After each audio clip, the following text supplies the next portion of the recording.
지방 재정이 엉망이다. 아마 이 이야기는요, 오래전부터 나왔습니다. 지방정부의 재정 자립도가 계속 낮아지니까요. 이게 올라갈 기미가 안 보입니다. 지방자치단체가 노력을 안 한다는 뜻이에요. 재정 자립을 위한 노력 말입니다. 예, 이게 말이 안 되는 게 일반적으로 말입니다. 이 지방정부의 단체장이 자꾸 바뀌고 이러면요. 지방의 재정 자립도는 더 커져야 되거든요. 사실 지방의 재정 자립도는 그렇게 안 커집니다. 그런데도 말입니다.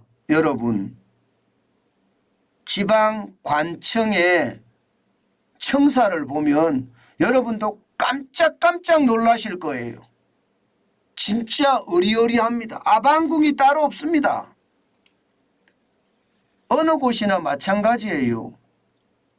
지방정부 청사가 화려하게 이를 데 없습니다. 아니, 재정 자립도는 엉망이라고 하는데 그렇게 돈을 써도 되는 건가요?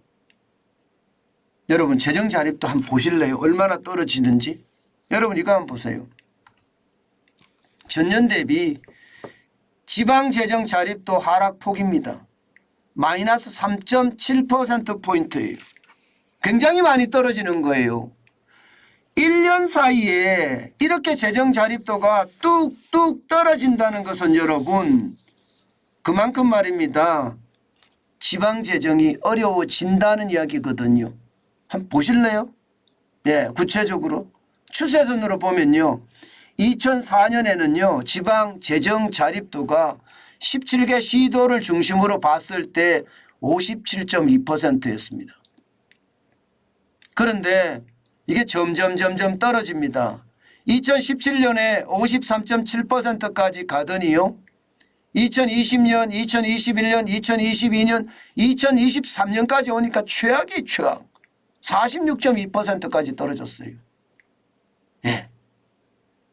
그나마 2022년에 49.9%까지 올라간 게 유일하고요. 49.9%에서 3.7%포인트가 떨어지니까 46.2%까지 지금 떨어진 겁니다. 아마 여러분들이 보시기에도 뭐 이런 게 다 있어 이렇게 생각을 하실 거예요. 재정 자립도가 엉망이니까 말입니다. 그런데도 돈을 엄청나게 써제낀다는 사실은 이게 뭔가 불합리하죠. 정부 재정이라는 게 균형 예산이라고 이야기해요. 한 해 세금을 걷었으면 그 한 해 걷은 세금 다 쓴다. 뭐 그런 기본적인 균형 예산이라고 생각해요.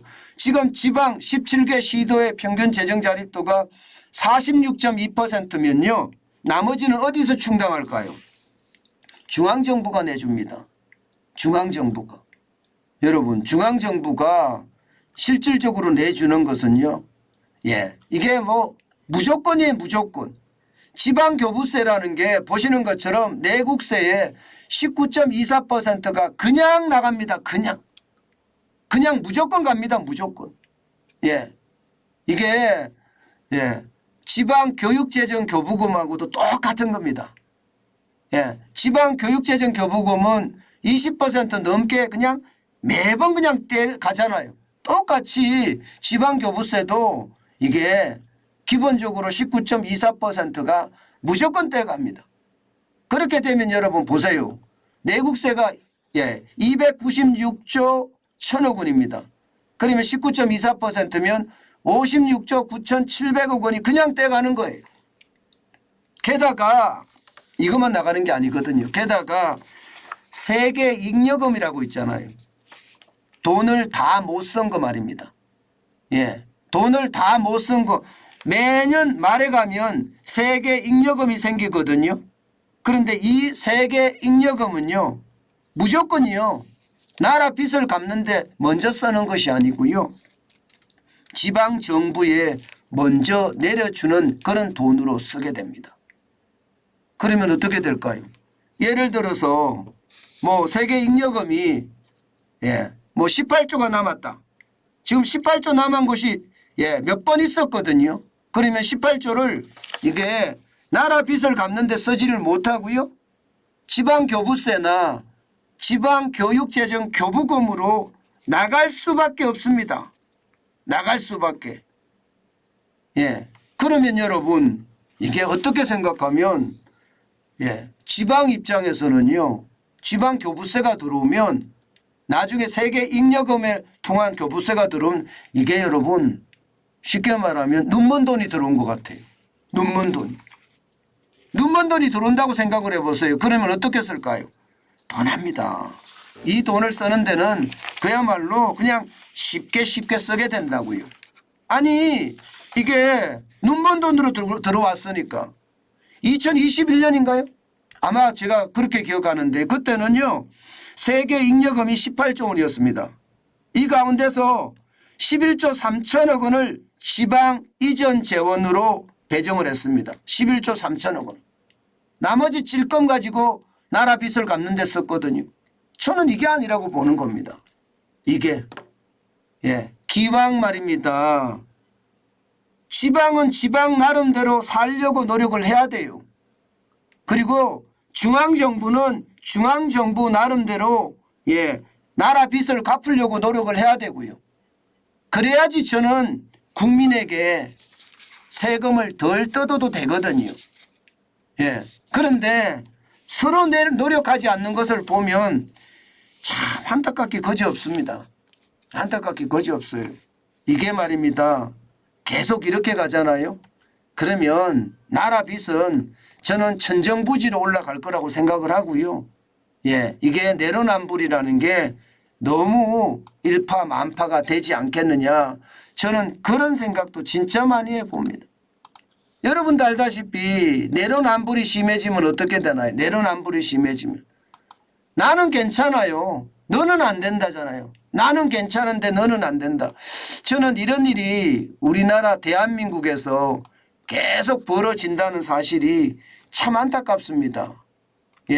이게 땅덩어리도 좁은 나라에서 서로 상생을 해도 이게 온전치 못한 게 저는 대한민국이라 생각을 하는데요. 너는 되고 너는 안 되고 나는 된다는 식의 사고방식이 계속 만연해 간다는 것은요. 결국 말입니다. 시장의 초토화가 되지 않겠느냐. 저는 그런 생각 진짜 많이 합니다. 지금 지방교부세라든가 지방교육재정 교부금이라든가 이런 것도요. 우리 저기 여의도에 있는 사람들 있잖아요. 국회에 있는 사람들이 굉장히 머리를 맞대고요. 대한민국을 위해서 어느 것이 정답인지를 저는 반드시 생각을 해서 합리적인 생각, 객관적인 선택이라고 제가 늘 말씀드리는 그런 실사구시로 결정을 해야 된다고 생각을 합니다. 지금처럼 학생들이 마구마구 줄어드는데 지방교육재정 교부금이 엄청나게 계속 들어가고 있다는 거 불합리하잖아요. 게다가 지방이 자립을 위한 노력도 안 하는데 거기다가 계속 돈을 퍼준다는 것은 이것은 그야말로 말입니다. 지방행정관이라고 해야 되나요? 지방관이라고 해야 되나요?